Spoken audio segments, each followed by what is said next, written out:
Hey guys, welcome to my videos.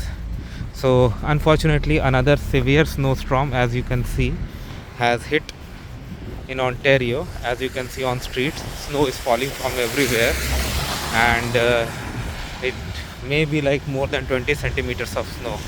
At this moment the temperature is still in positive, so that's why whichever snow falls on the ground is actually getting melted into water. But as the temperature falls, we will see accumulation of huge amount of snow.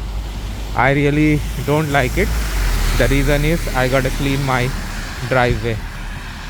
uh, right now I'm walking on the street, and you can see footsteps of various peoples, those who have come and gone before me.